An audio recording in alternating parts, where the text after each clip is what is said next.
আসসালামু আলাইকুম, welcome to memes kitchen. আজকের পর্বে আপনাদের একটি ভিন্ন ডিজাইনের নাস্তা তৈরি করে দেখাবো। শুধুমাত্র আলু আর ডিম থাকলেই কিন্তু এই মজাদার ও মুচমুচে নাস্তাটি আপনারা বিকেলে তৈরি করে নিতে পারবেন। আশা করি আমার আজকের নাস্তার রেসিপি আপনাদের কাছে ভালো লাগবে। তো কথা না বাড়িয়ে আমি মূল রেসিপিতে চলে যাচ্ছি। প্রথমে আমি একটি মিক্সিং বলে নিয়ে নিচ্ছি 3 কাপ পরিমাণ ময়দা। আমি এখানে ময়দা ব্যবহার করছি, আপনারা চাইলে এখানে আটা ব্যবহার করতে পারবেন। দিয়েছি স্বাদ মতো লবণ, 3 টেবিল চামচ পরিমাণ রান্নার তেল। এখন ময়দা ও তেল সবগুলো খুব ভালোভাবে মিক্স করে নিব। আর মিক্স করার এক পর্যায়ে হাতে মুঠো করলে এভাবে দলা বেঁধে যাবে, তখন বোঝা যাবে তেল ময়দার সাথে খুব ভালোভাবে মিশে গেছে। ঠিক এ পর্যায়ে আমি দিয়ে দিচ্ছি কুসুম গরম পানি। আমি প্রথমে অল্প অল্প করে পানি দিয়ে একটি ডো তৈরি করে নিব। আমি একটি টাইট ডো তৈরি করব, ডোটায় কিন্তু একদম নরম করে ফেলা যাবে না, তাই অল্প অল্প করে পানি দিচ্ছি আর এভাবে করে আমি ডো তৈরি করে নিচ্ছি। ডোটা যত পারফেক্ট ভাবে তৈরি করতে পারবে নাস্তা কিন্তু তত বেশি মুচমুচে হবে। দেখতেই পাচ্ছেন আমি একটি সফট ডো তৈরি করে নিয়েছি। এখন উপরে সামান্য আমি তেল মেখে দিচ্ছি যাতে উপরটা ড্রাই না হয়ে যায়। এরপর এই ডোটাকে আমি রেস্টে দিয়ে দিচ্ছি। অন্য একটি বাটিতে আমি নিয়ে নিচ্ছি 1/4 কাপ ময়দা আর দিয়ে দিচ্ছি হাফ কাপ পানি, দিচ্ছি স্বাদ মতো লবণ। এখন একটি পাতলা ব্যাটার তৈরি করে নিব। দেখতেই পাচ্ছেন আমি একদম পাতলা করে একটি ব্যাটার তৈরি করে নিয়েছি। এখন এই ব্যাটারটাকে আমি একটা সাইডে রেখে দিচ্ছি। এরপর আমি ভিতরে পুর রেডি করার জন্য নিয়েছি একটি ডিম ও 3টে মাঝারি সাইজের আলু। এরপর একটি গ্রেটারের সাহায্যে ডিম ও আলু খুব ভালোভাবে গ্রেট করে নিচ্ছি। এরপর এর ভিতরে আমি দিয়ে দিচ্ছি পেঁয়াজ কুচি, কাঁচামরিচ কুচি। আমি এখানে 2টি কাঁচামরিচ খুব ভালোভাবে কুচি করে নিয়েছি। দিচ্ছি স্বাদ মতো লবণ, 1/4 টিস্পুন পরিমাণ গরম মশলার গুঁড়ো, 1 টেবিল চামচ টমেটো সস। এখন সবগুলো খুব ভালোভাবে মিক্স করে নিলেই কিন্তু আমাদের পুর তৈরি হয়ে যাবে। আমি কিন্তু একদমই অল্প মশলায় এই পুরটা তৈরি করেছি। এখন এই পুরটাকে আমি একটা সাইডে রেখে দিচ্ছি। এর ভিতর আমার ডো কিন্তু পারফেক্ট ভাবে সেট হয়ে গেছে। এখন এই ডোটাকে আমি 1 মিনিটের মতো খুব ভালোভাবে মথে নিব। আর দেখতেই পাচ্ছেন ডো কিন্তু বেশ অনেকটাই সফট হয়ে গেছে।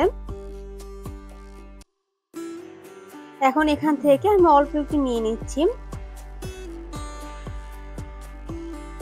এরপর একটি বড় রুটি বেলে নিব। রুটিটাকে খুব বেশি পাতলা বা খুব বেশি মোটা করে ফেলা যাবে না। যত বড় সাইজের রুটি তৈরি করবেন তত বেশি কিন্তু একবারে নাস্তা তৈরি করতে পারবেন। দেখতেই পাচ্ছেন আমি একদম একটি বড় সাইজের রুটি বেলে নিয়েছি। এরপর তৈরি করে রাখা আলু ও ডিমের পুর আমি রুটির উপরে এভাবে ছড়িয়ে দিচ্ছি। দেখতেই পাচ্ছেন খুব ভালোভাবে আমি ছড়িয়ে দিচ্ছি। এরপর এক পাশ থেকে তুলে খুব ভালোভাবে রোল করে দিব।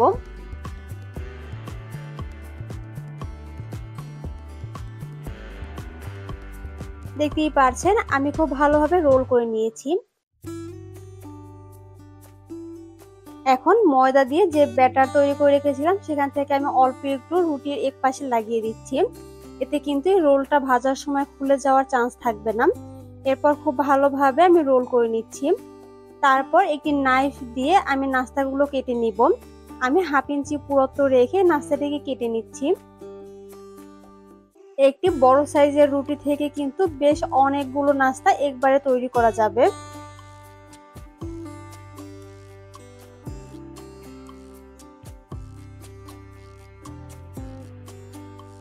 দেখতেই পারছেন আমি সবগুলো কিন্তু কেটে নিয়েছি।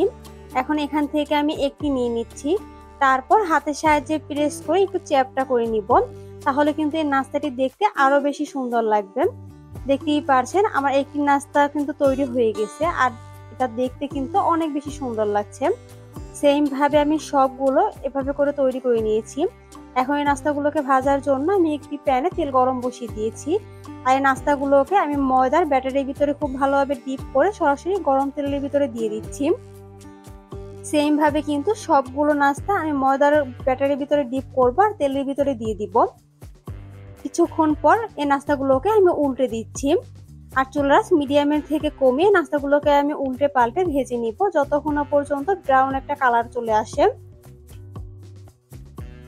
একটু সময় নিয়ে ভেজে নিবেন, তাহলে কিন্তু এগুলো একদম মুচমুচে হয়ে যাবে। যখন এরকম ব্রাউন কালার এসে যাবে ঠিক এই পর্যায়ে আমি নাস্তাগুলোকে তেল থেকে তুলে নিচ্ছি। সেম ভাবে কিন্তু আমি সবগুলো নাস্তা ভেজে নিয়েছি। আর দেখতেই পারছেন নাস্তাগুলো দেখতে কিন্তু অনেক বেশি সুন্দর লাগছে। ব্যাস তৈরি হয়ে গেল মুচমুচে অসম্ভব মজাদার নাস্তা। আপনাদের কাছে রেসিপিটি ভালো লাগে থাকলে অবশ্যই ট্রাই করবেন। এরকম সিম্পল রেসিপি পেতে চ্যানেল সাবস্ক্রাইব ও পেজ ফলো করে দিবেন। আজ এ পর্যন্ত, আল্লাহ হাফেজ।